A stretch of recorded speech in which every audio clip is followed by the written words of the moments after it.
하나님의 말씀은 사무엘상 7장 1절에서 3절 말씀입니다. 기앗 여아림 사람들이 와서 여호와의 궤를 옮겨 산에 사는 아비나답의 집에 들여놓고 그의 아들 엘리야사를 거룩하게 구별하여 여호와의 궤를 지키게 하였더니 궤가 기앗 여아림에 들어간 날부터 20년 동안 오래 있은지라. 이스라엘 온 족속이 여호와를 사모하니라. 사무엘이 이스라엘 온 족속에게 말하여 이르되 만일 너희가 전심으로 여호와께 돌아오려거든 이방신들과 아스다롯을 너희 중에서 제거하고 너의 마음을 여호와께 향하여 그만을 섬기라. 그리하면 너희들 블레셋 사람의 손에서 건져내시리라. 아멘. 지난 시간에 우리가 같이 살펴본 대로 이 하나님의 궤는 돌고 돌아서 벳세메스까지 옮겨지게 됩니다. 근데 벳세메스라는 곳은 사실은 아론의 제사장의 후예들 레위 족속들이 살던 그러한 땅이었습니다.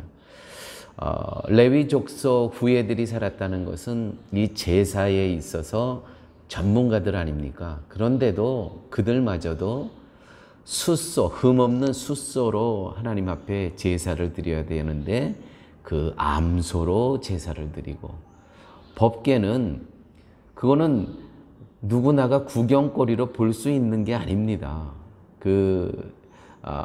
성막 안에 지성소에 있는 법궤도 1년에 한 번 제사장만 들어갈 수 있는, 제사장만 특별히 관리하는 사람들만 볼 수 있는 그 법궤를 마치 구경거리가 된 것처럼 그 법궤를 보면서 하나님께서 진노하시게 됩니다. 그래서 성경에 보면은 5만 70명이 죽는 그와 같은 또 일도 벌어지게 됩니다. 그런 일을 당하고 이제 벳세메스 사람들이 기앗 여아림에 사는 사람들이 이 법궤를, 하나님의 궤를 옮겨가게 됩니다. 이제 이 기앗 여아림이라는 이곳에서 20년 동안 오래 있은지라. 이게 20년 동안 있게 됩니다. 이와 같이 20년 동안 있으면서 이제 다시 사무엘이 등장하게 됩니다. 3절 말씀입니다. 사무엘이 이스라엘 온 족속에게 일러 가로되 너희가 전심으로 여호와께 돌아오려거든 이방신들과 아스다롯을 너희 중에서 제하고 너희 마음을 여호와께 향하여 그만 섬기라. 너희를 블레셋 사람의 손에서 건져내시리라. 자, 이 내용은 10계명에서 1계명과 2계명이 모두 포함된 내용입니다. 여호와만 섬기라는 것이 제1계명. 너는 나 외에 다른 신들을 내게 있게 말지니라. 또한 이방신들과 아스다롯을 너희 중에서 제하라는 것이 제2계명. 너를 위하여 새긴 우상을 만들지 말라는 것입니다. 그러면 하나님은 왜 이스라엘에게 여호와만 섬기라고 명령하셨겠습니까? 그것은 이스라엘은 하나님의 희생으로 살아난 경험을 가진 족속들이라는 것이죠. 백성들이라는 것이죠. 여러분, 유월절을 기억하시기 바랍니다. 그 이집트 땅에서 이집트 백성들이나 이스라엘 백성들이 뭔 차이가 있겠습니까? 다 똑같습니다. 유일하게 차이 하나는 어린 양의 피를 그들이 사는 문설주에 바른 그 백성들만 하나님께서 기억하시고 그들에게 죽음의 재앙을 건너뛰시겠다는 것이죠. 특별히 그들이 특별해서가 아닙니다. 오직 기준은 하나, 죽음에서 벗어날 수 있는 것은 오직 어린 양의 그 피를 바른 집과 바르지 않는 집의 차이만 있었다는 것이죠. 그러므로 하나님 앞에 불의한 자가 하나님의 희생으로 살아났다는 것을 아는 이스라엘이라면 하나님만 섬기라는 말씀에 대해 당연한 마음을 가지는 것이 마땅하다는 것이죠. 살려줬으니까 섬겨주자가 아니라 하나님의 희생의 은혜가 아니면 살 수 없는 것이 이 불의한 자신들임을 깨달았기 때문에 하나님만을 섬기게 되는 것이라는 것입니다. 자, 그런데 그들이 우상을 섬긴다면 결국 그것은 무엇을 의미하는 것이겠습니까? 바로 하나님의 사랑과 자비하심을 소홀히 여긴다는 것이죠. 세상의 것이 나를 살리는 것으로 믿기 때문에 우상을 섬기게 되었다는 것입니다.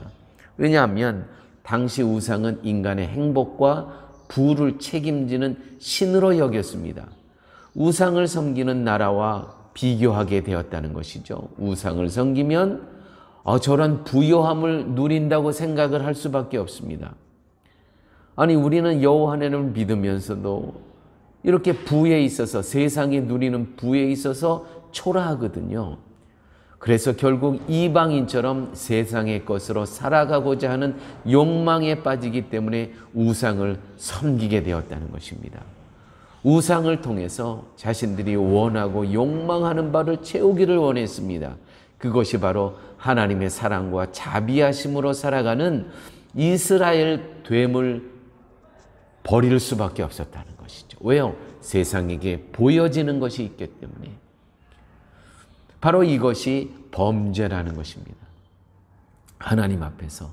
이처럼 성경에서 말하는 범죄는 인간의 행위를 두고 하는 말이 아니라 하나님의 희생으로 불의한 자를 살리신 하나님의 사랑과 자비하심을 멸시하는 것 자체가, 이 자체를 범죄함으로 규정했다는 것입니다. 3절에 보면 이런 말씀이 있죠. 만일 너희가 전심으로 여호와께 돌이오거든 이방신들과 아스다롯을 너희 중에 제거하고. 아스다롯이라는 이 신은 어떤 신일까요? 바알의 배우자. 바알 신은 우리가 많이 들어서 합니다. 바알 신은요, 바알 신의 그 아내 되는 배우자의 이름이 아스다롯입니다. 바알과 아르사는 부부의 관계입니다. 여기에 아세라라는 그러한 이름도 들어보셨죠? 아세라라는 이 신은, 여신은 바알의 어머니 신입니다.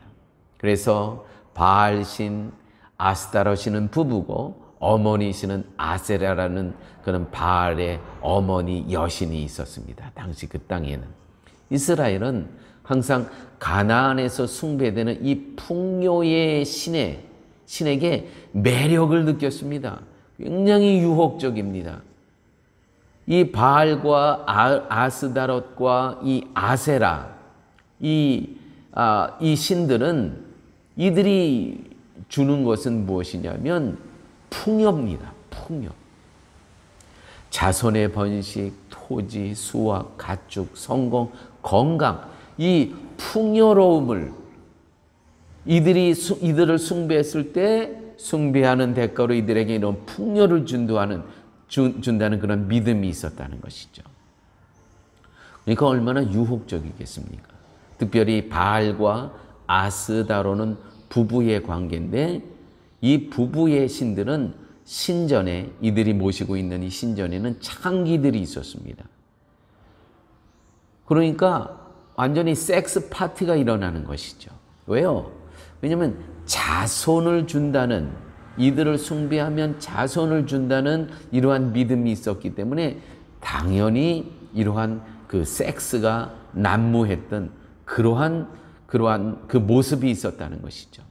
그래서 이들은 모든 것이 자손, 또한 성공, 건강, 토지, 수학, 가축의 부요함, 풍요로움, 이렇게 이 바알과 아스타롯 또 이 아세라라는 이 신들은 눈에 보이는 것을 허락해 준다는 믿음이 그들에게 있었다는 것이죠. 그래서 기독교의 본질과 너무 멀어져 있었던 그러한 모습에 그러한 우상을 섬겼던 그러한 모습이 있었습니다. 여러분, 우리가 이 땅에 살면서 조심할 게 있습니다. 기복신앙입니다. 기복신앙, 눈에 보이는 것을 쫓아가는 것. 이 기복신앙은 첫째, 물질 본능을 충동시킵니다. 현세의 삶에 집중케 합니다. 신앙의 표적을 물질 성취에 맞춥니다. 두 번째는요, 기복신앙은 물질의 제한 가치에 치중하며 영원한 내세의 가치와 정신적 가치를 경시합니다.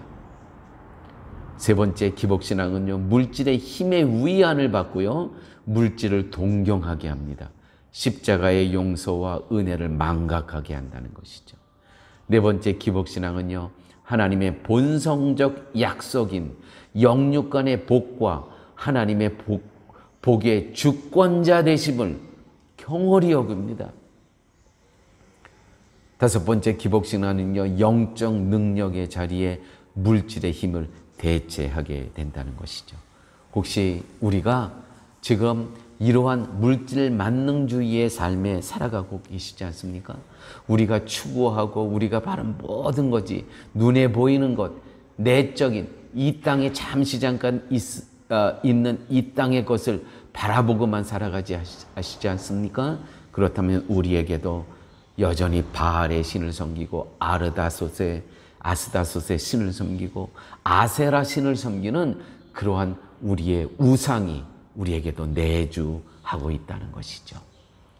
기도합니다. 아버지 하나님, 저희들이 살아가는 모습 가운데서도 여호와 하나님을 섬긴다고 하면서도 그리스도를 오직 그리스도만 나의 유일한 그러한 신앙의 대상이다고 고백은 하면서도 진작 눈에 보이는 것을 쫓아가고 잠시 잠깐 있을 것에만 만족하는 그러한 우리의 모습이 아닙니까?